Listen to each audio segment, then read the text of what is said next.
Right now, overcrowding at local schools has forced the school district to act. Also, a tragic story that has everybody talking. All this and more, the Spotlight starts right now.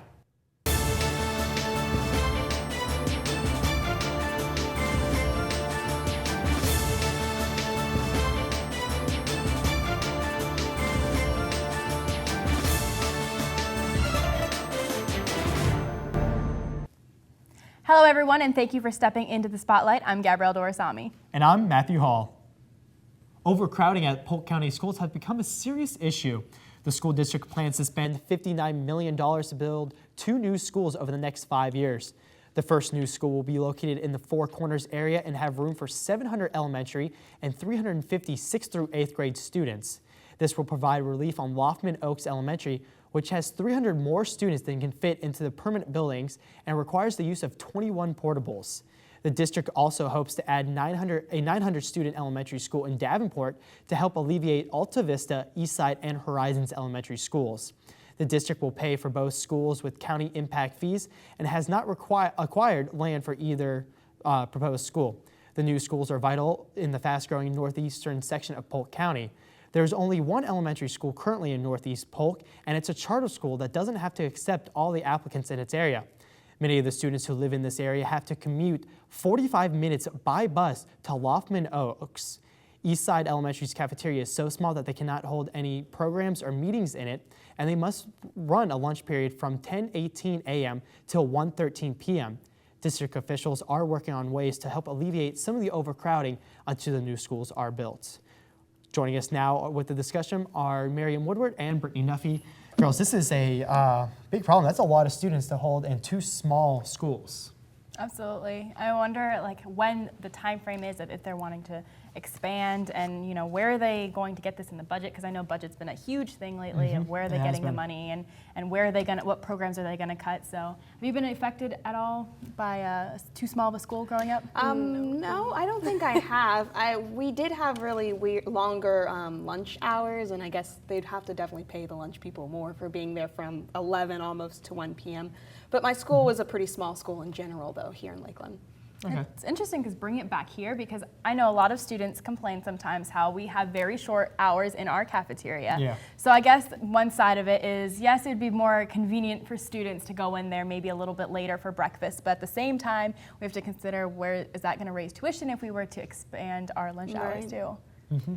And they're also talking about the effects that it has on students learning in a permanent classroom building as compared to a portable, which just has, it was kind of interesting. They were talking just about the environment actually affects the learning ability of the students who are in those classrooms. And then like you were saying, having to pay the lunch ladies to be there for extra amount of time, that also puts more strain on the budget because you have to pay people to be there longer who are normally just there for only 2 hours or maybe 2.5 hours for short periods of time. I can definitely vouch about the whole environment, because I feel like when I was in the portable, there was so much going on outside. You could hear cars going by, you could hear them mowing the lawn, so it's like your brain is just so easily able to float away in the portable. Whereas in a classroom, it's more you're confined, you see the teacher, and that's all you're really focused on. Yep. Well, a local family suffers a tragic and perplexing loss of a man who jumped to his death on I-4 early Monday morning. 32-year-old BJ Weed jumped off of State Road 559 overpass onto the eastbound lanes of I-4, where he was hit and killed by a pickup truck. Officials are continuing an investigation, as Weed did not have any issues with drug or alcohol and never had any signs of depression. BJ, who is a devout father and husband, did suffer from several health problems, including severe arthritis in his back and neck, Tourette syndrome, and a bone disease that was causing him to lose his teeth. His family, who believes that he would not have killed himself on purpose, was in the process of trying to raise money to pay for a diagnosis and a treatment for Weed. Anyone who would like to help the family financially can make a donation at any Wells Fargo branch under the name of his widow, Amy Nicole Weed, who is an Auburndale firefighter. It's pretty tragic, and it's very suspicious, because normally you think of somebody who may have committed suicide as having issues with depression, but I really wonder if maybe he thought that this was the only out for all of the health problems he had. Right. Yeah, the only thing that I was probably thinking that it was going through his mind was maybe he didn't want his family paying that much money, and they were struggling with that. And that's the only thing that I can really get from that, because he said that nothing else was going on. Like, he didn't want to commit suicide. So it really makes me wonder what was going on through his head when he did that. Absolutely. And another fact, I guess, about the story that wasn't mentioned was that his friends and family had a lot to say about him, and they said that he was very, devout and devoted, I guess is the better way to say it, to his family and financially, and he didn't slack in any way. So he wasn't trying to I don't think leave them. I think he was trying to maybe He just didn't want to hurt them. Exactly. Unfortunately, leaves them kind of heartbroken. Yeah, it does. I mean, that's a tough situation, but I mean, what can you do as a family? It's heartbreaking. And the guy who hit him, I mean, can you imagine driving down I-4, maybe on your commute to work early in the morning, and all of a sudden you hit somebody? So he wasn't injured, and he's not being arrested of any sort, but it's very, very tragic, of course. All right. Well, coming up after the break, we'll have Miriam with entertainment and Brittany with Poll of the Week. Stay tuned. Pretty much a good day for me would be people leaving their hands off of me. I'm always called names. Everywhere that I go, there's always someone calling me names, calling me gay. I've been choked, thrown up against a wall, punched. Nobody's ever tried to help me.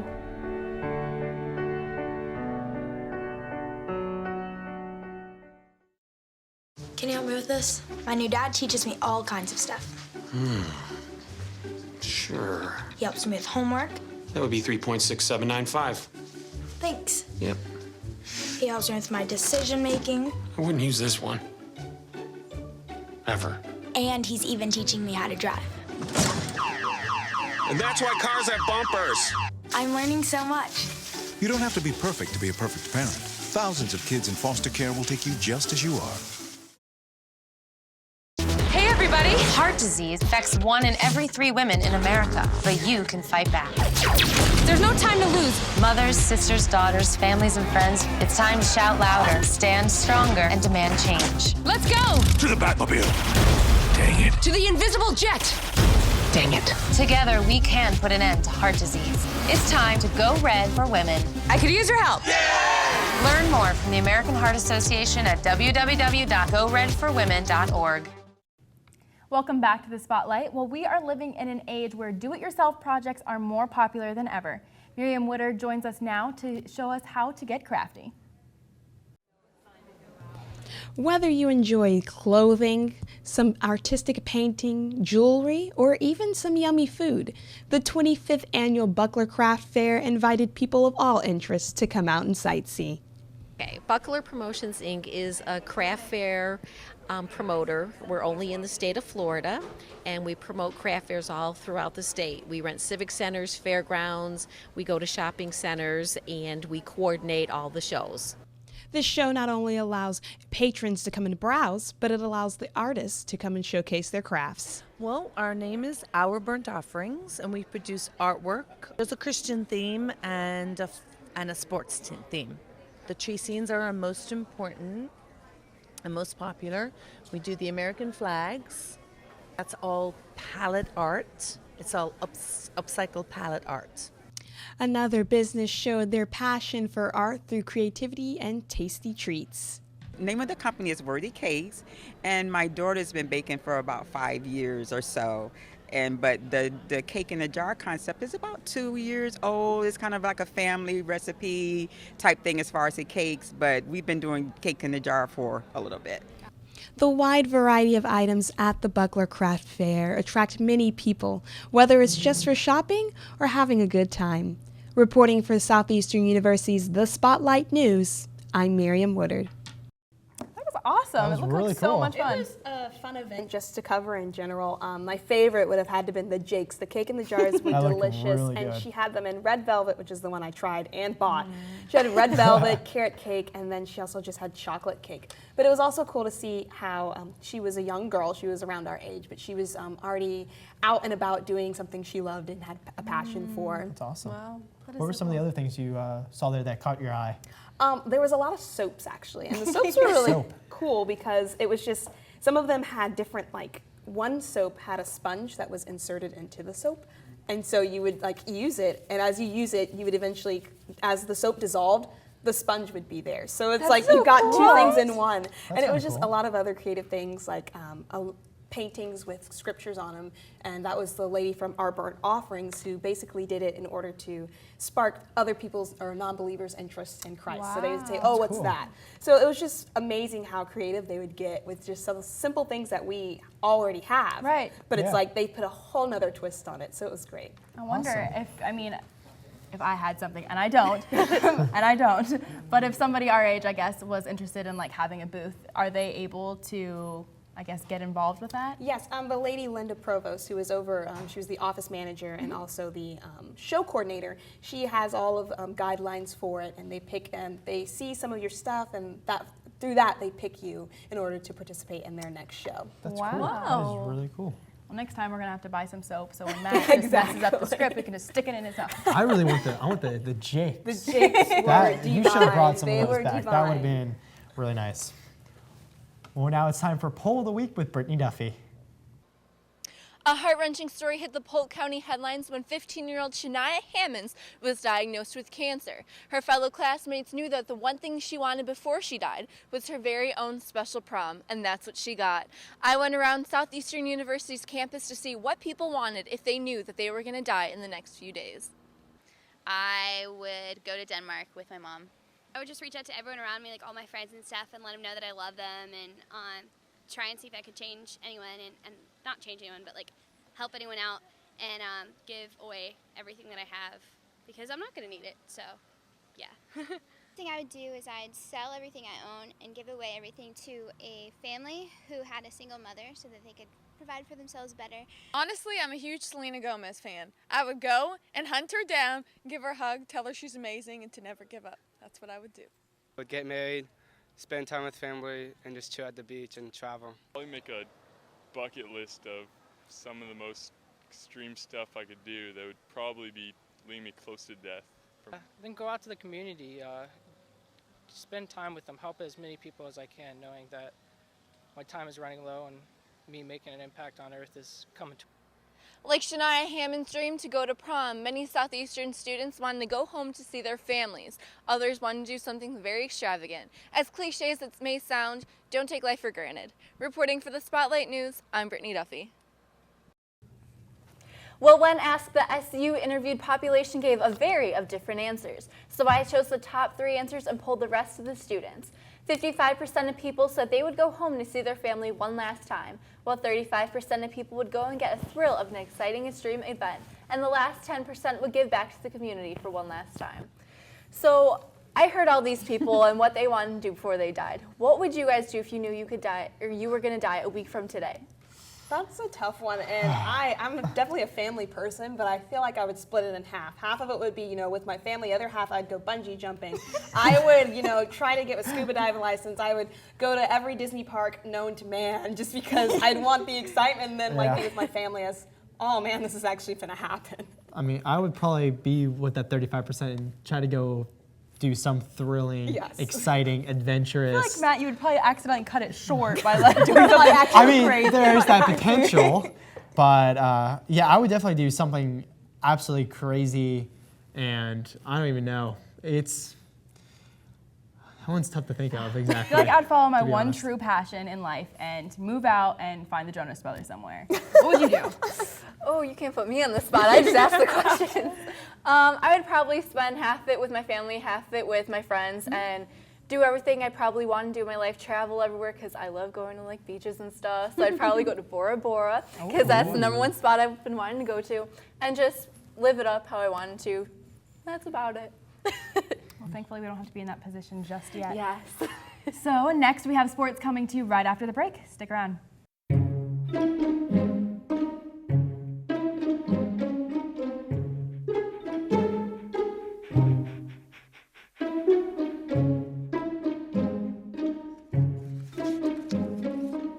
Oh, sweetheart. Can I give you a hand? No thanks, Dad. I got it. Okay. I'm gonna go fix the lamp in your room. You don't have to be perfect to be a perfect parent. There are thousands of children in foster care who will take you just as you are. Hey, you going out like that? Yeah, why? Well, what would the neighbors think? I see you! Come look at Mr. Feather! Look what I have. Mr. Bird, remember? Bark, bark, bark! We're just playing! We're just playing! I'm trying to get you out of here! Even still. You don't have to be perfect to be a perfect parent. There are thousands of teens in foster care who don't need perfection. They need you. Welcome back to the Spotlight, everyone. Now it's time for Spotlight Sports with JD Cobb and Roxanne Garcia.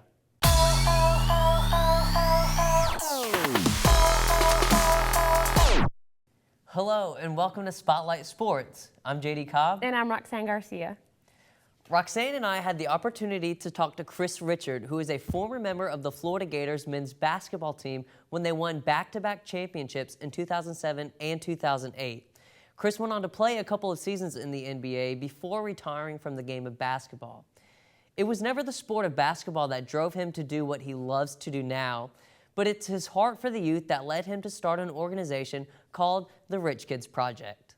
The Rich Kids Project is basically we help the underprivileged and at risk figure out what their purpose is and find their purpose and stay on that path. So we say, for example, a lot of young people are into sports because it's a cool thing to do and a cool thing to be now. But I personally only played sports because it came easy for me. That's not what I grew up wanting to do. So for me, it's helping the young folks figure it out. If you're gifted in science or math, try to follow your passion in that, because the world I think selfishly we can use more doctors and scientists and all those types of people opposed to athletes, especially if that's not what you're gifted in. So figuring out that purpose and staying in line with that, and I think a lot of us could be successful in anything that we want to do.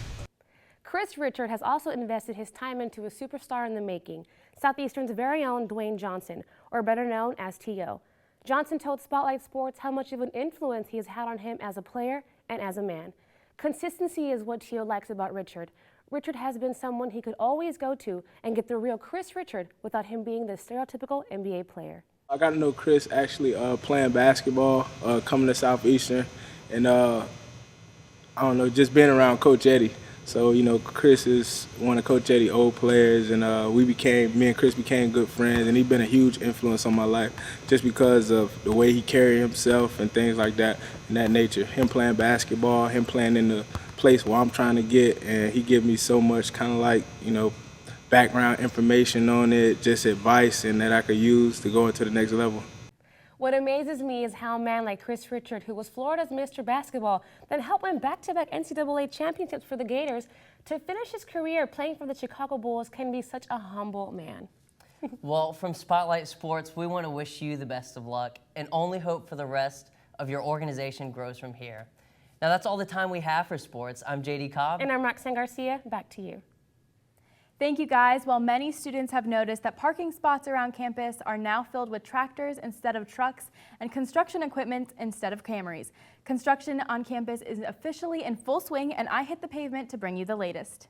The smell of freshly overturned soil, the constant sound of machinery around campus, construction here at Southeastern University is in full swing. Since the early November groundbreaking ceremony, two main construction sites have occupied two sides of campus, one focusing on the new football stadium and the other dedicated to the College of Natural and Health Sciences building.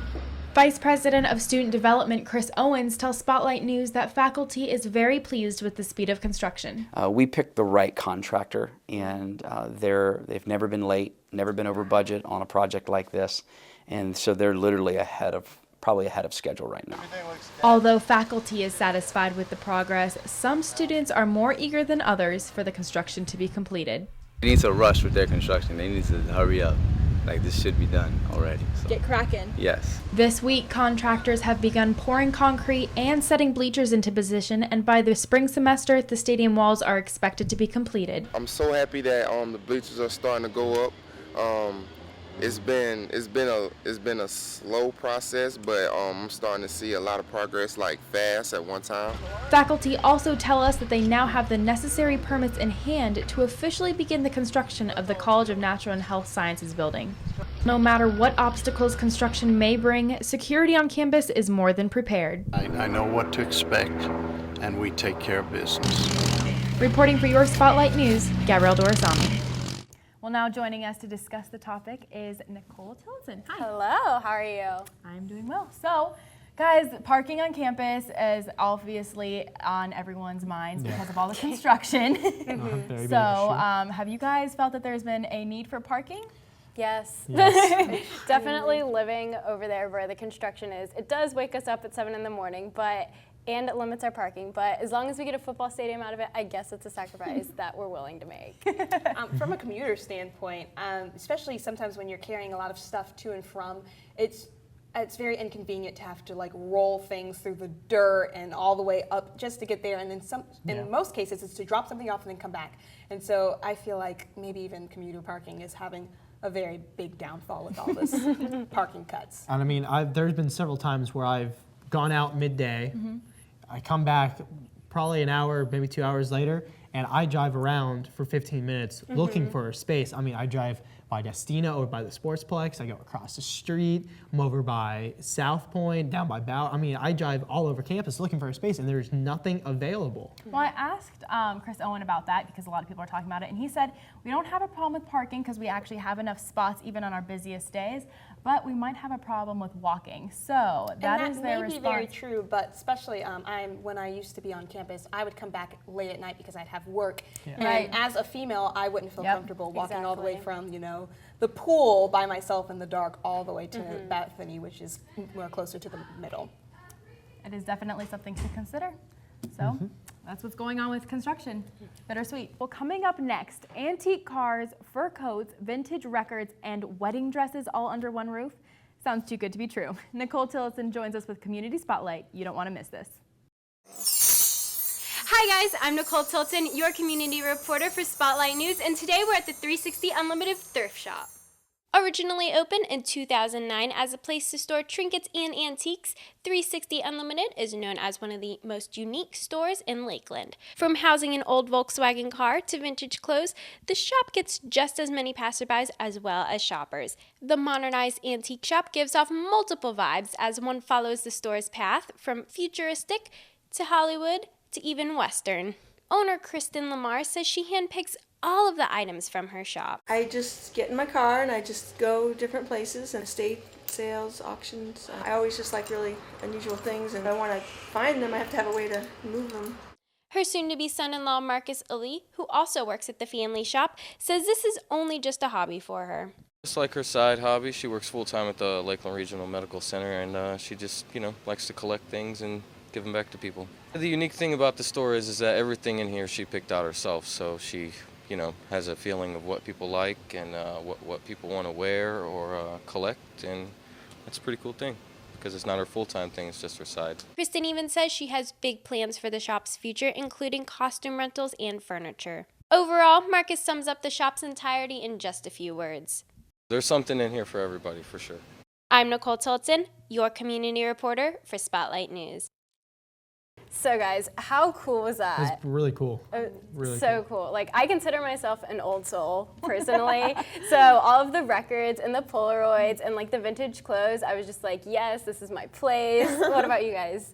I think it's awesome. Have you ever been?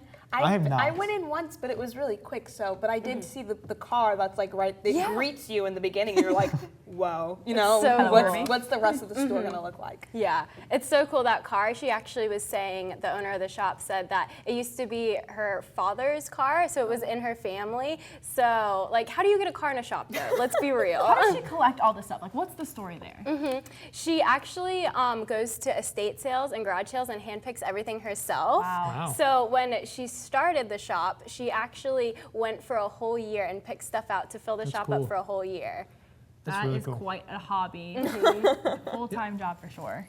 You know what? I may not seem like the type of guy who's into that stuff, but I actually do. Like that show that's American Pickers that's on the History Channel. I love that show. I actually do find it really fascinating. Like all these people's, just the stuff they collect over the years and they just kind of buy and they just store. It's just the most fascinating stuff. It's true like Americana. I love it. Yeah, and the cool part about like vintage and antique stuff is that everything that you pick up has a story behind it or multiple stories behind it. So it's pretty awesome. That's cool. A judge has dismissed a case of a 61-year-old woman accused of threatening employees. Sandra Wittenberg was arrested after deputies say she sent threatening letters to the employees of the Polk County Tax Collector's Office. She faced charges of corruption by threat against public officials, and it was punishable by up to 5 years in prison. Wittenberg wrote that she didn't want any further contact with the Polk County Tax Collector's Office and did not want the employees on her property. She paid the alleged taxes under protest and warned that she would use force authorized under Florida law to protect her family. The judge said she never threatened illegal action or criminal contact, which led to the dismissal of the case. According to a new consumer report, every single Polk County hospital falls below the national average of hospital safety. The average being 51 points, Bartow Regional Medical Center received the best score of 45 points out of a possible 100. Next was Lakeland Regional Medical Center with 44 points. Nationwide, the lowest scoring facility was Bolivar Medical Center located in Mississippi with 11 points. The highest rating hospital is Maine's Lincoln Health Center with 78 points. The report compiles information about hospital-acquired infections, unnecessary readmissions, death, and communication about new medication to rate each facility. City officials have proposed building a roundabout at the intersection of Lake Hollingsworth Drive and Hollingsworth Road. The roundabout will help with traffic flow along with helping pedestrians and cyclists cross the street. Lakeland Assistant Public Works Director Greg James said there isn't enough traffic to add a stoplight, and a stop sign would cause too much congestion. The cost of construction for the roundabout would be between $450,000 to $610,000. If approved by city commissioners, construction could begin in 2015. Early Wednesday morning, a desk clerk went outside of a St. Petersburg apartment complex when he noticed what looked like a body lying in the distance of a parking lot. He claims to have written it off as a practical joke and went back inside. Police say that 4 people saw the body and all assumed it was a prank. It wasn't until 4 hours later that someone noticed blood in the parking lot and they all realized the truth of the matter. What 4 people assumed was a mannequin was actually a 96-year-old woman who had jumped from her 16th floor apartment. Police have not yet released the identity of the woman and are working to contact her family. A Winter Haven man was charged with simple battery after a reported road rage incident at a McDonald's drive-thru. Howard Wilson told police he was angry because another vehicle had cut him off and almost hit him. Witnesses heard Wilson yelling profanities and racial slurs towards the other driver. Wilson then approached the other vehicle and attempted to open the door. Passenger Brittany Thomas tried several times to close the door, but before she could, Wilson punched her in the face. Wilson has since been bailed out of the county jail. Well, Tuesday was the official Sun and Fun kickoff, and thousands celebrated the popular event's 40th year and 100th anniversary of commercial aviation. The International Flying Expo held right here in our very own backyard has been named one of the best flying expos in the country. Attracting aviation enthusiasts from all over the state, this year's Sun and Fun will be featuring the U.S. Navy Blue Angels, who will be performing hundreds of feet above our heads Friday, Saturday, and Sunday. The high-flying event promises to propel guests into a love for aviation and will be here in Lakeland now through April 6th. Well, that's all the time we have left. Keep it here on the Spotlight for the latest in local news, campus updates, and sports. I'm Matthew Hall. And I'm Gabrielle Dorasami. Join us next time in the Spotlight.